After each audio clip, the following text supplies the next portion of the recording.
I think an epidemic, either naturally caused or intentionally caused, is the most likely thing to cause, say, 10 million excess deaths, and that it's pretty surprising how little preparedness there is for it. Now, it's tricky because this is a global problem, so how do countries work together? Which countries should put up what resources? And every aspect of it, the resources to go engage in the affected countries, the allocation decisions. As we've seen various flu scares come along, we haven't had a super good response. So the paradigmatic examples are smallpox for an intentionally caused thing, that there was a simulation called Dark Winter that didn't come out very well, i.e. smallpox scored 1 and humanity scored 0. Flu epidemics, where we always talk about the potential recurrence of a 1917 like Spanish flu problem, and then Ebola, which although it was much smaller, there was some luck involved in that. Because it wasn't spread through respiratory contact, the reproductive rate was a lot lower, and it was basically people who were sick or dead who were doing most of the transmission.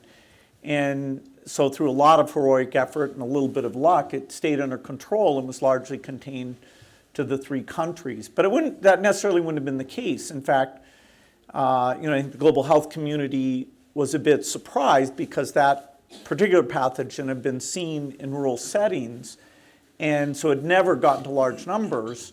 The fact that it could get into an urban setting and then that the reproduction rate would be pretty substantial, that came as a negative surprise.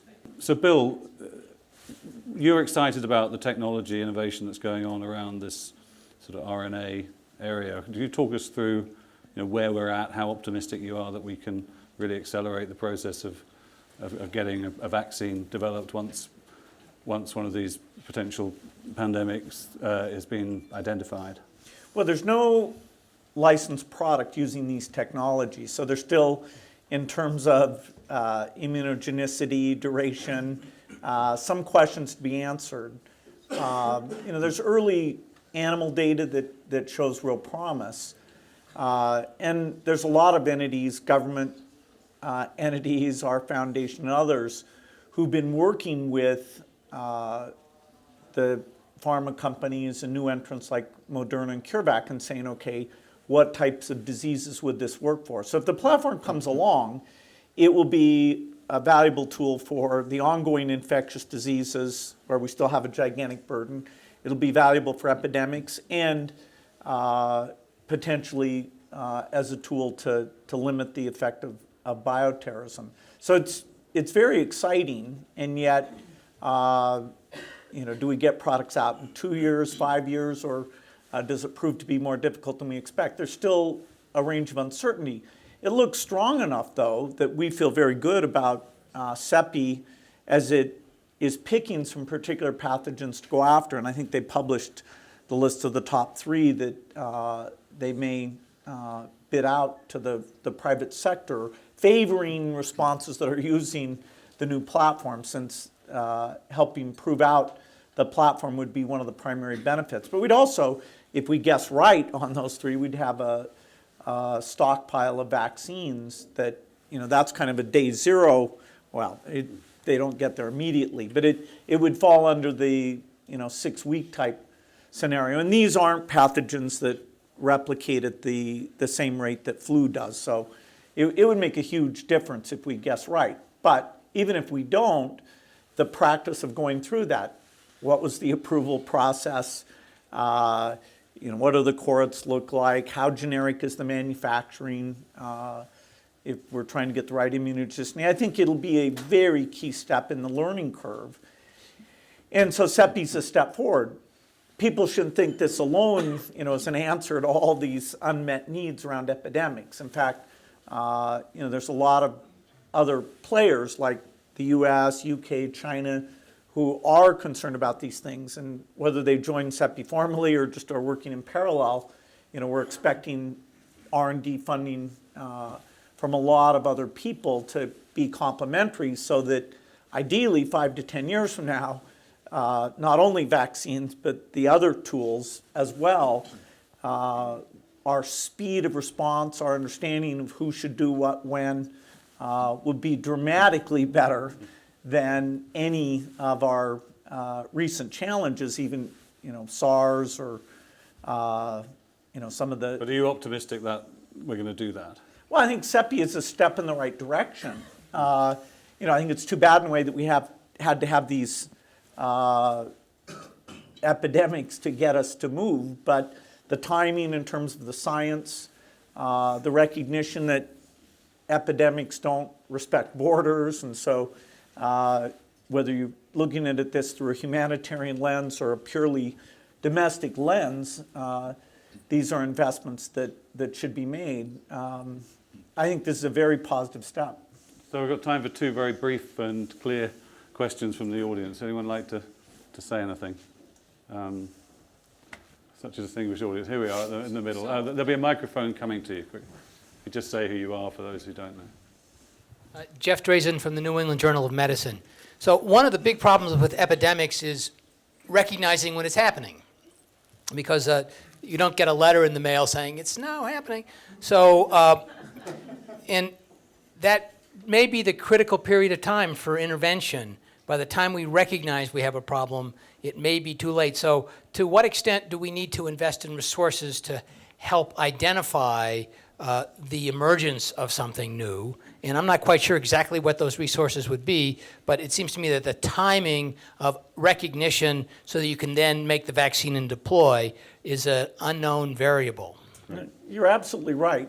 And I should have mentioned surveillance as another area where the needs are quite dramatic. There are some steps that have been taken in that direction. Our foundation is funding a thing called CHAMPS, which is a series of surveillance sites in developing countries. But that doesn't really cover what needs to be done for surveillance. There also, you have to be careful because the political incentive to declare that you have an epidemic is often works against us, that you want to either hope that it's not or avoid the disruption to trade and commerce that it causes. And so in Ebola, that was another thing that didn't work as well as we would have liked it to. Certainly diagnostic technology is coming along, and that will be an aid in doing this. For example, just take polio, which is a case I know better than other diseases. It's amazing how our understanding of that virus spread today is 90% through sewage surveillance, not through cases, because cases, there's so much time between somebody actually getting the virus, getting paralyzed, getting discovered, that the virus, that one in particular, because it has so many asymptomatic cases, it can have traveled halfway around the globe by the time you look at those cases. But the environmental surveillance, i.e. sewage sampling, gives us not only the detection, but the genetics, so we can understand exactly, as of today, where in Pakistan and Afghanistan it's moving around, and therefore where we need to intervene. So, there will have to be surveillance investments to make sure that's not the missing piece. So it's a very good point. And a question from Francis Collins. There's a mic coming to you here. So the panel has talked about Ebola as an opportunity to learn lessons, but we've had another unexpected appearance of a virus on the scene that's caused a lot of worldwide pain, and particularly in this case, birth defects, Zika. So I'm curious what lessons you see we've learned from that one that could apply to this larger view of where we need to go next. Well, I think Ebola, in some ways, presented in a more classic way with unique symptoms. Zika is still recent enough that the understanding of, okay, should we have seen it sooner? Even understanding what the steady state case looks like in terms of immunogenicity, why it showed up in South America and didn't show up in Africa.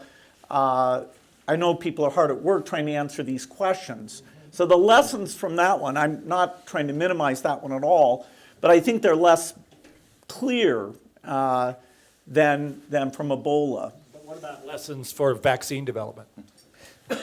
Well, there's some good, you may be more up to date than I am. I think actually the view is that some of these candidate vaccines actually look fairly promising. They do. Sometimes we have a hard time picking which of the constructs to go to what stage of trial. And designing a trial, there's still people can disagree about whether what the Ebola trial design should have been. And I don't know in the Zika case if there is a consensus about what a phase 3 would need to look like. The DNA vaccine looks pretty good, but Seth.